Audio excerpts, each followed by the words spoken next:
Magandang umaga sa lahat. Una, nagpasalamat ako sa Panginoon na hanggang ngayon, buhay pa ako.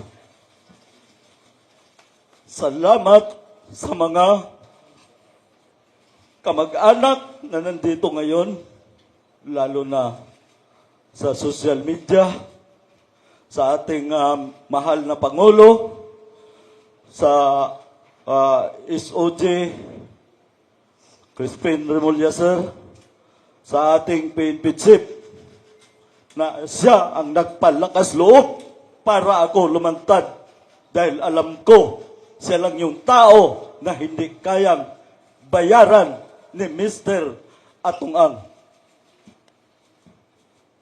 Una, hindi hihingi ako sa inyo ng pasensya at hindi ako magtagal dito dahil alam ko ang mga demonyo katulad ni Mr. Atung-ang, may mga tao na siyang pinapasundan ako. Mayroong isang kernel dyan na kumuha ng 12 kong cellphone at isang tab at isang passport ko. Mamaya ko sasabihin ang pangalan pag nakapag-file na ako. Ito lang masasabi ko sa iyo, Mr. Atung-ang. Hindi mo ako kayang bayaran ng pira mo. Ubusin mo yan, kakagastos, lahat ng koneksyon mo. Pero ito ang masakit para sa akin dahil hindi ako maglakas loob ng ganito kung hindi mo uubusin buong pamilya ko. Pangalawa, ang mga taong umaasa sa akin para sa hustisya nila. Itong mga kamag-anak nitong missing sa Bungero. Sana doon sa Taalik may magpositive na kamag-anak nila para mabigyan na ng hustisya. Maraming salamat po at ulitin ko, magandang umaga sa inyong lahat. Katulad ng sinabi nyo, Nay, hanggang sa huli, hanggat hindi ako nila mapapatay, lalaban tayo. Hanapin natin ang katarungan. Yun lang po. Yan, maraming salamat po, Sir Dondon. Magandang umaga po. First question ko po kay Sir Ted Lazaro. Sir, na-mention nyo kanina si former President Rodrigo Duterte about doon sa cover-up sa kanyang administration. Can you expound on that po, sir? Kasi nung time din niya kasi yung pumutok po itong storya, nung nawala itong mga sabongero po at saka mga individual po. Mula yan sa kwento mismo at experience ng mga kapamilya na dumanas nung mabagal na pagtakbo ng investigasyon. At ayon doon sa kanilang mga kwento, very apparent yung cover-up. Kaya nga itong kasong to, hindi lamang to makakatulong doon sa pagkakamit ng hustisya. Inaasahan din namin na magtulak ito ng reforma dun sa kapulisan at dun sa ating sistema ng katarungan dito sa ating bansa. Dahil doon sa batay sa karanasan ng mga kapamilya ng ating mga biktima, 8 PNP chief yung pinagdaanan nila. 8.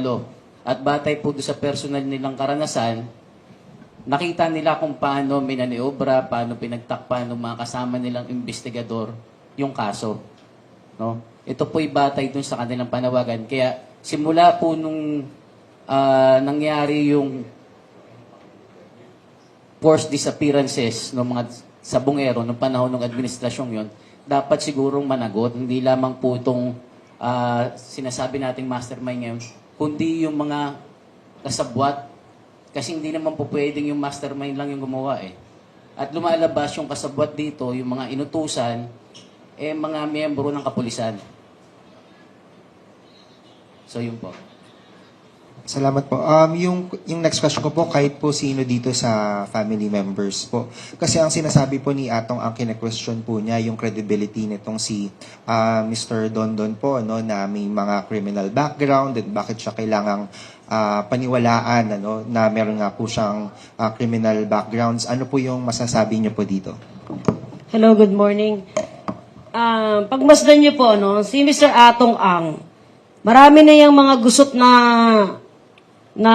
nangyari sa buhay niya. Yung nasabi nga, yung kay President Erap, nakulong siya, lagi may intriga. So, I think mas siya yung habitually engaged dito sa mga ganitong pangyayari.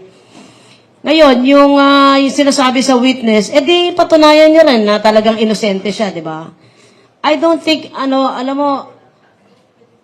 don't think maglalakas loob ang isang Dondon Patidongan na isiwalat yung ganyang mga pangyayari para lang sirain siya, di ba? Kaya lang talagang, sa totoo lang, yung panahon na ang talagang humusga para dito sa hustisya dahil sobrang tagal na.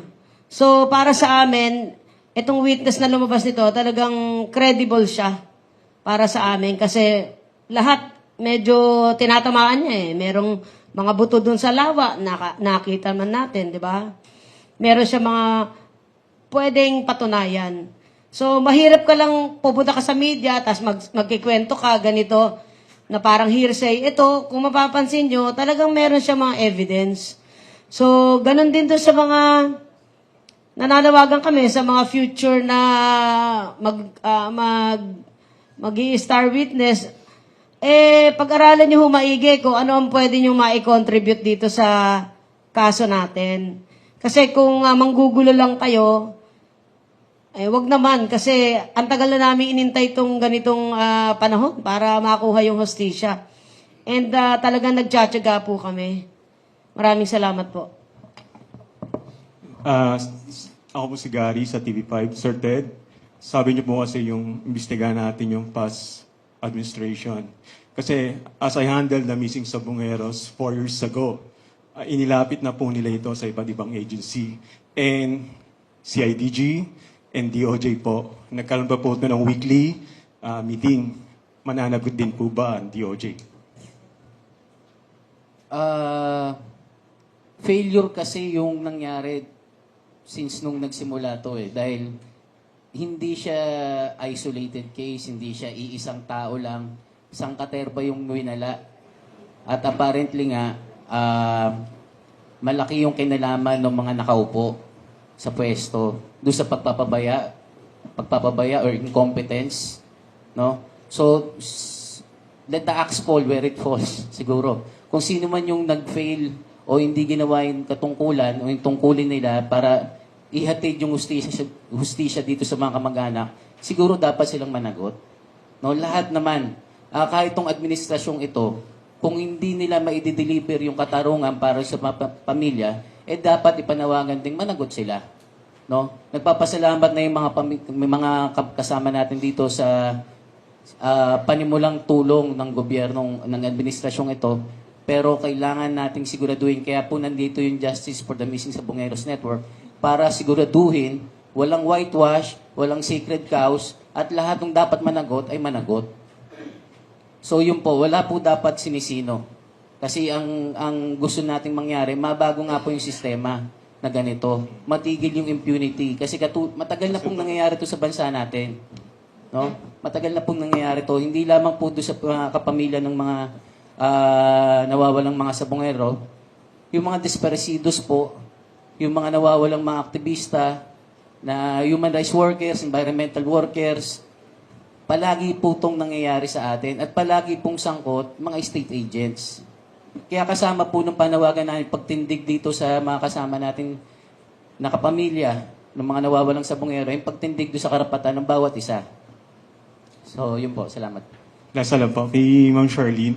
Ma'am, meron pong statement yung NBI Forensic. Sabi niya, dapat daw yung family ng 34 missing Sabongeros mag-assign na ng pinakamalapit doon sa nawawala para sa blood analysis pa yon o DNA samples. Meron na po ba tayong napag-usapan na ganun? Good morning po. Actually, bago po na nagpunta sa Taal Lake yung Philippine Coast Guard and other government agencies, nung nagpulong-pulong po kami sa DOJ with Undersecretary General Eli Cruz, former CIDG, and si SOJ, binili na po kami, talagang mag-ready kami rito sa mga possible bones or mga remains na maaaring makuha sa mga sites na binabanggit ng ating witnesses. So actually, halos kami, nakakuha na po kami ng test, yung nuchal test po last week. So far okay naman po. Kung meron man hindi, mangilan-ngilan na lang po yung hindi nakakakuha ng test na to. Salamat po. Hello po, magandang umaga. Jesse Cruzat po from ABS-CBN News. Siguro po kahit sino sa pamilya ng biktima ang pwedeng sumagot. Follow up ko lang din doon sa tanong ni Sir Gary. No? These past few days, marami na pong sako na recover mula sa Taal Lake. Unang-una po, gusto ko yung kumustahin. Ano po yung reaction nyo the moment na may nakuhang sako doon sa Taal Lake? And ano po yung expectation ninyo sa ongoing operation na ito? You think meron pang makukuha at positibo ho kaya na maaaring lumabas na ang isa doon ay kamag-anak o mismong yun pong pamilya ninyo? Good morning po. Actually, nung narinig po namin na meron na pong na-recover na sako and then ang laman niya ay buto, napakasaya po namin kasi doon po natin mapapatunayan yung testigo namin hindi nagsisinungaling. Matik, di ba? May nakita. Ngayon naman po, siyempre umaasa pa rin po kami na marami pang makita at the same time, meron po mag-positive pagdating po sa mga DNA para matuldukan na po yung kaso na to. Kayo po, Ma'am Carmen, ano po reaction niyo po dito? Para sa akin po, masaya po ako at nalulungkot dahil sa tagal po ng ilang taon na paghahanap po namin sa mga mahal namin sa buhay, ngayon po nagkaroon na po ng linaw at pag-asa. Mula noong lumitaw si alias Totoy, napatunayan namin na totoo yung mga sinalaysay niya na pangyayari sa mga mahal namin sa buhay. At sana ito na yung pagkakataon na makamit na namin ang hustisya para sa aming mga mahal sa buhay.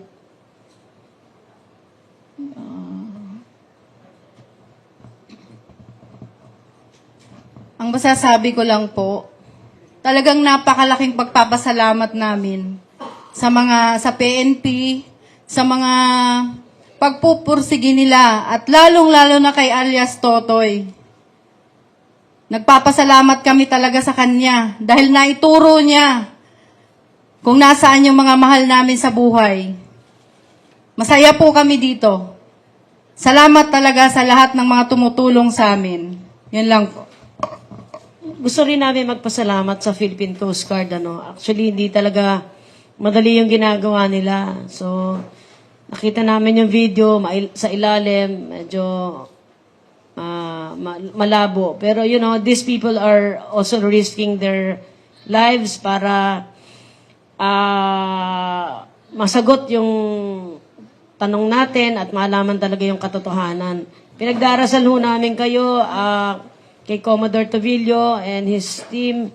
Kami ho ay nagpapasalamat. Talagang alam namin nung hindi ganun kadali, pero magtsatsaga ho kami na magantay para mas marami pa ang makuha niyong ebidensya para mapatunayan na talagang may mga taong inilagay doon. Maraming salamat po. Sir, saglit lang po. Ngayon po, nag-question si Sir. Last question na po tayo. Okay. Kasi may lalakarin po yung pamilya. Magandang umaga po. Afternoon po. Yes.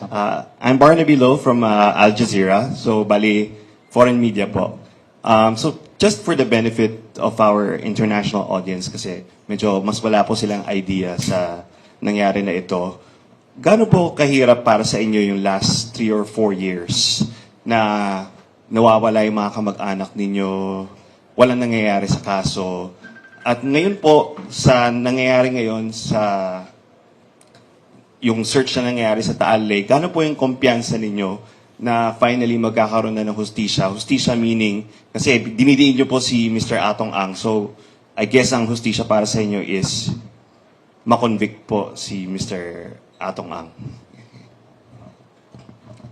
Sa aming pamilya at sa lahat din naman po, yung 4 years po na nagdaan na yan, sobrang napakahirap po. Unang-una po, sa kuya ko na lang po. Yung kuya ko po, 5 po ang anak niya. So isipin nyo, within 4 years, siya lang po ang source of income. Gano'n po kahirap sa amin yon. Ang nanay ko, sobrang hirap pa sa kanya kasi tagal niya nang hinahanap. At secondly po, yung tatay ko. Namatay na lang po siya, kakaantay sa kuya ko. Gaano po kasakit para sa amin yun? Lagi siya lumalabas bago siya mamatay, inaantay niya ang kuya ko. Binabanggit niya ang pangalan ng kuya ko. So napakasakit po para sa amin, lalo-lalo na po dun sa mga anak niya. Ang alam po ng mga anak niya, pinagpalaga lang ng manok, nandun lang sa isang lugar, nagbabakasyon. Tapos, katulad nito, malalaman nila, ganun pala ang ginawa. Nagpapasalamat lang ako kasi sa anak niya, meron nagpursige. Gumraduate po siya ng cum laude, talagang pinakita niya. At least, ang iniisip niya po kasi dati, pag uwi ng tatay ko, pag uwi ng papa ko, may pagmamalaki ako sa kanya. Nasaan pa po yung pagmamalaki niya na yun? Gaano po kasakit para sa amin yun? Diba? Sa amin, kwento pa lang po ng pamilya ko yan. Ano pa po yung kwento ng ibang pamilya? Di ba po? Tapos naman sa nakuwang remains, napakalaki pong pag-asa para sa amin yun. Kasi unang-una nga, like ng sinabi ko kanina, may witness kami, pinatotohanan ng witness kung nasan yung eto na po, eto yung resulta. As this, mapapatunayan natin na talagang totoo ang witness namin. Talagang credible siya. Di ba? Tapos sasabihin nila, ano silang tao, disente. May disente po bang ganun? Eto na nga yung pagkakataon eh. Eto na yung papatunayan namin sa kanya kung gaano siya kadisenteng, kung talagang disenteng demonyo siya. Yun lang po. Yung 4 years na pinagdaanan namin, di madali. Kasi lahat ng sinusumbungan namin, lahat yung binababoy yung investigasyon. Nililito kami, binigyan kami ng mga kambal plaka, pinipilit kami kasuhan yung mga may-ari ng ibang sasakyan na parehong plate numbers. Papupuntahin kami sa police station, pakikita sa amin na full battle gear sila at sasabihin sa amin na, nakita nyo, nagtatrabaho kami, 'Di ba? Kasi may nakita kami, nagpiping yung cellphone ng kapatid mo, dito yan. Sige, kako. Tignan ko po kung meron kayong magandang balita. Mag-aantay ka kinabukasan, pero hindi magte-text sa'yo. So, alam mo yun, wala kang mangyayari. Punta kami ng NBI. Sabi namin, minsan, paano kaya to? Magme-media po kami. Kaya, sasabihin sa'yo yung taga-NBI, ba't pa kayo magme-media? Baka may kasalanan yung kapatid nyo. Baka nangyari niyan, dinala yan sa isang farm, sinunog. Naririnig yun ng nanay ko. Napapaiyak kami kasi sabi namin, saan tayo pupunta? PNP, NBI, diba? Saan ka pupunta? Saan ka magsusumbong? Bukod sa Diyos na siya lamang ang kinapitan namin. Hindi nga namin na-expect itong si Dondon Patidongan eh. Alam na namin siya even before na right hand talaga. Pero hindi namin alam. Talagang si Lord talagang mabuti. Binigyan kami ng tamang witness. Talagang binigyan kami ng isang matinding witness, na matinding pasabog, na nakakaalam ng likom ng bituka niya at 10 namang kasamahan niya. Kaya kami, talagang mahirap yung pinagdaanan pero hindi pa rin kami sumuko eh. Maraming attempt, bayaran kami, maraming parinig, maraming ganun. Yung bayad niya, kahit bigyan niya kami ng 1 bilyon, bukas pa mabubuhay yung kapatid namin. Hindi naman, di ba?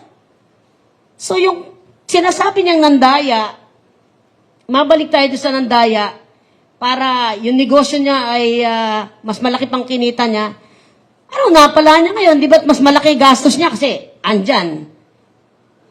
Maglalagay na naman. Alam naman natin kalakaran niya eh, kasi na-experience namin eh. Di ba? So alam mo yun, baliwala yun eh. Baliwala yung naging idea niya. Maganda na sana yung negosyo niya. Pero umabuso eh.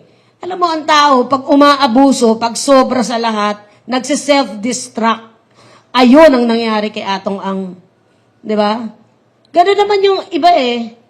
So ngayon, nandito kami. Kung sana hindi niya ginawa, wala sana lahat tayo pare-pareho dito. Imagine, at saka hindi ako naniniwalang 15 pulis lang at yung mga cohorts nila. Ito lang ang gumimbal sa Pilipinas. Maniniwala ba kayong 15 lang to? At walang boss yan? At walang boss, ng assistant to the assistant? Kalokohan, di ba? Nakaunti lang sila. Ang daming pinatay, 108, oh. Si Dondo na nagsabi, eh. Di ba? Maaring hindi niya ma-recall lahat, pero alam niya yon. Kasi he was there, eh. Kaya imposible. Ngayon, yung pinagdadaanan namin talagang hindi madali. Tinatanong kami kung natatakot kami, bakit kami matatakot? Hindi kami natatakot sa inyo at sa lahat. Kasi kayo gumawa sa amin ng ganitong kasamaan, eh. Kayo ang matakot. Pero ang problema, hindi na kayo natatakot sa Panginoon, eh. Di ba? Kung sinasabi mong disente ka, siguro mas disente kami sa inyo. Nagkukubli lang kayo sa magagandang gamit nyo, sa magagandang sasakyan, sa yaman nyo, pero bulok ang pagkatao nyo.